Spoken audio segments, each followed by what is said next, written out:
कभी प्याज महंगा, कभी लहसुन महंगा, कभी टमाटर महंगा। हद कर दिया तुमने। थाली से कभी प्याज गायब हो जाता, कभी टमाटर। हमारा नेता मोदी जैसा डरपोक नहीं है, हमारा नेता शाह जैसा डरपोक नहीं है, हमारा नेता फौलादी जिगर का आदमी है। कितने गौशाला बने हैं, मीडिया कर्मी सभी चले जाएं गौशालों के उन सड़कों के किनारे, कीटाणु न भर जाए तो कहना जाए कान्हा गौशाला डलमाओ, चाहे सुरजोपुर कान्हा गौशाला, चाहे आपका उत्तर पारा, जितने और किसके नाम ठेका हुआ है। एक आदमी जो आज चुनाव लड़ रहा है, जिनके गांव किनारे हैं, उनके बच्चों से पूछो क्या हालात है उन गौशाला। मीडिया के लोग भी क्या दिखाते हैं क्या नहीं दिखाते हैं, लेकिन धन्यवाद करना चाहूंगा आप जैसे सोशल मीडिया यूट्यूबरों का, जिन्होंने मोदी जी की कलई खोल कर रख दी है। आज वो देश में मुंह दिखाने के लायक नहीं है। नमस्कार, एक बार फिर सबका स्वागत है। आज हमारी मौजूदगी है रायबरेली लोकसभा सीट में। देखिए रायबरेली लोकसभा सीट में आज कितना उत्साहित है जनता, क्या चाहती है जनता, बदलाव या फिर वापसी, ये तो वक्त बताएगा। लेकिन जनता का क्या मूड में उसी को जानते हैं। क्या कहते हैं सर?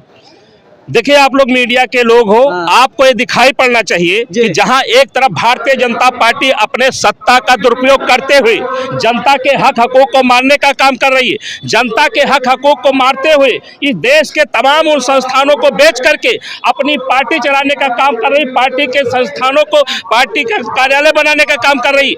आज यहाँ तक कि खतरा हो गया है।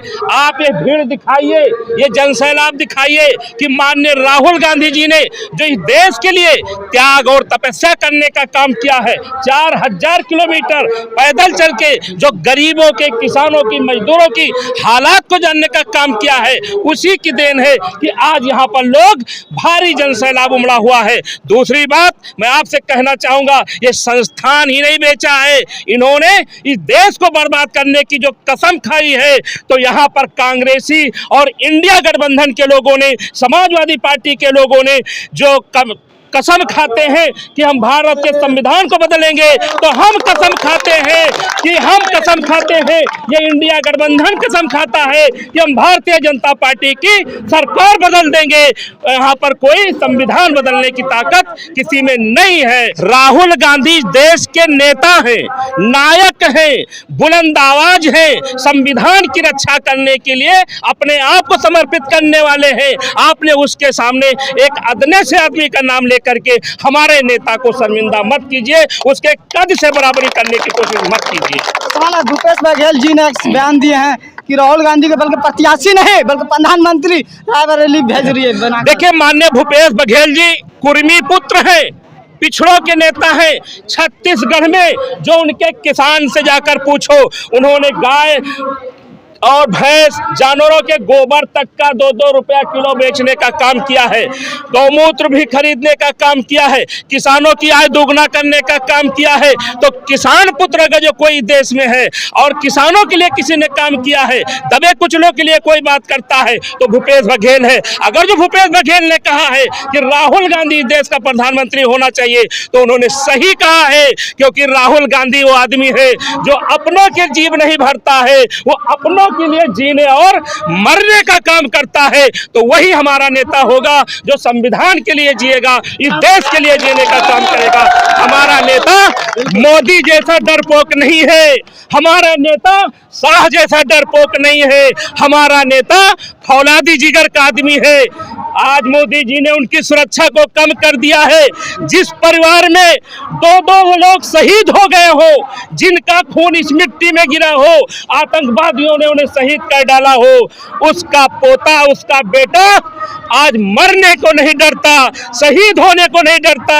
वो सिर्फ अगर जो उसके मन में कुछ है, तो इन जो चेहरे देख रहे हो, दादा के सर पर दिखाई जो पगड़ी है, राहुल गांधी चाहते हैं ये पगड़ी बरकरार रहे। इन माताओं से चाहते हैं कि हमारी अम्मा के हाथ में इतना पैसा हो कि अपनी बहन बेटियों को 10 रुपया दे सके। इन नौजवानों के राहुल गांधी लड़ता है कि इनके पास जब रोजगार नहीं है, मोटरसाइकिल में तेल भरवाने का पैसा नहीं है, इनके हाथ में रोजगार होना चाहिए, इसलिए राहुल गांधी को ये नेता बनाने आए हैं। इसलिए रायबरेली में आप देखिए अपार भीड़ आई हुई है। आप किसी भी मामले में आप क्या इस बात को नहीं जानते? मोदी जी ने कहा था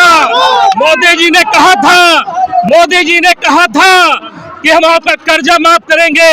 आप बताइए इसमें से कितने लोगों का कर्जा माफ हुआ? नहीं माफ हुआ। लेकिन क्या माननीय हमारा राहुल गांधी जी ने, सोनिया गांधी जी ने, हमारी नेता प्रियंका गांधी जी ने क्या लाखों लाख कर्जा किसानों को माफ किया कि नहीं किया?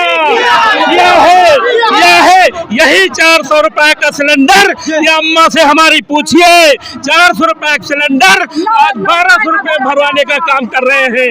हमारी सरकार आएगी तो माताओं को 1 लाख रुपया देने का काम करेगी, नौजवानों को नौकरी देने का काम करेगी, गैस सिलेंडर 400 रुपए में देने का काम करेगी और किसानों का कर्जा माफ करने का काम करेगी।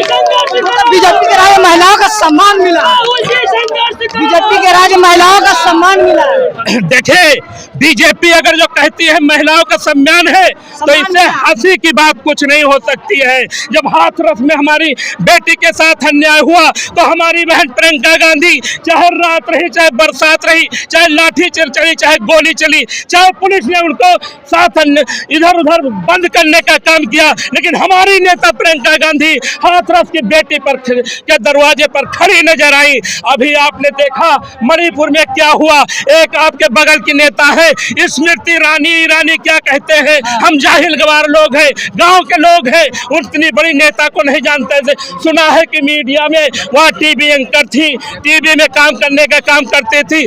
आज उनके मुंह से जब देश की बेटियों के साथ अन्याय होता है तो वाह रे स्मृति ईरानी, आप अपनी महिला होने का फर्ज भूल जाती हो और एक शब्द नहीं उठाने का काम करती हो। इसलिए महिलाओं का सम्मान सिर्फ और सिर्फ कांग्रेस में है, इंडिया गठबंधन में है, समाजवादी देती है, कांग्रेस पार्टी देती है, कोई नहीं देता। रही बात,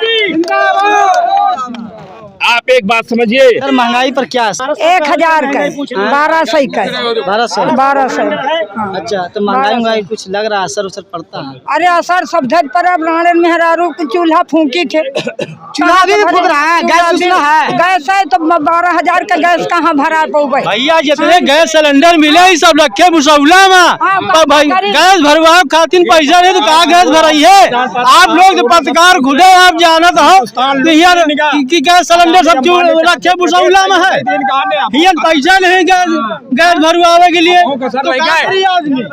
कहा है बहु कसर रह गए, रोजगार सबका दे दे, मेरिया से लड़का तक खेतन खरियानन का ताक है, रोजगार मिल रहा है? अरे पूरा रोजगार मिल गया, पान क्या ताको रात में साड़ माली उठा रहे, खटिया नाग के साथ चले जाते, पता नहीं हजारों संख्या राय बरेली मर गए साड़।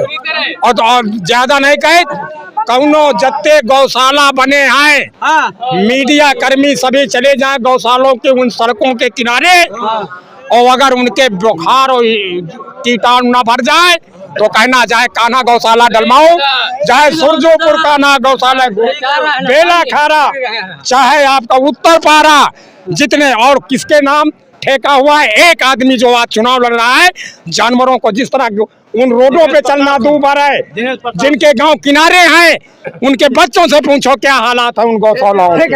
देखिए, आज जो हमारे किसान, ये किसान है, ये रायबरेली में कोई गुंडा अपराधी यहाँ भीड़ में नहीं आया है। यहाँ अगर जो कोई आया है तो नौजवान लोग आए हैं, बेरोजगार लोग आए हैं, किसान लोग आए हैं। आप इनकी पीड़ा को समझिए, लेकिन मैं ये भी जानता हूँ कि मीडिया के लोग भी क्या दिखाते हैं क्या नहीं दिखाते हैं। लेकिन धन्यवाद करना चाहूंगा आप जैसे सोशल मीडिया यूट्यूबरों का, जिन्होंने मोदी जी की कलई खोल कर रख दी है। आज वो देश में मुंह दिखाने के लायक नहीं है। दूसरी बात, आज इस बात को समझिए, इन नौजवानों के हाथ में जो अखिलेश यादव जी के साइकिल का झंडा है, ये तय करता है कि हे कांग्रेस के लोगों, आपने जो विरासत बनाई है इतने सालों से, अब उसको मोदी को किसके सहारे नहीं हटने दिया जाएगा? अखिलेश यादव जी के डंडे के सहारे। अब हमारा संस्थान कोई बेच नहीं पाएगा, हमारे संस्थानों को कोई तोड़ नहीं पाएगा। और ये मोदी जी, अब आपका भाषण कोई सुनने लायक नहीं है। आप जितना भी बोलो बोल लो, रोने वाली वीडियो जारी होना था वो भी हो गया। माननीय मोदी जी, आने वाली 4 तारीख को आप गुजरात जा रहे हो और हमारी कांग्रेस पार्टी इंडिया गठबंधन आ रही है, और खुशी की बात है कि उसी दिन इनको सार से भी छुटकारा मिलेगा, इनको रोजगार भी मिलने का काम करेगा और मिलने का काम करेगा। जैसे बाजारें पहले चलती थी उसी तरह बाजारें चले। किसानों की जो पीड़ा है उसको मोदी और योगी जी नहीं समझ पाएंगे। जो हालात आज उत्तर प्रदेश की, खासतौर से रायबरेली की है, रायबरेली की 200 रुपए में कौन सा विधायक, कौन सा सांसद है कि टमाटर का नहीं खा? क्यों नहीं बेरोजगारी को, महंगाई को रोक पाए? कभी प्याज महंगा, कभी लहसुन महंगा, कभी टमाटर महंगा। हद कर दिया तुमने। थाली से कभी प्याज गायब हो जाता, कभी टमाटर, कभी लहसुन।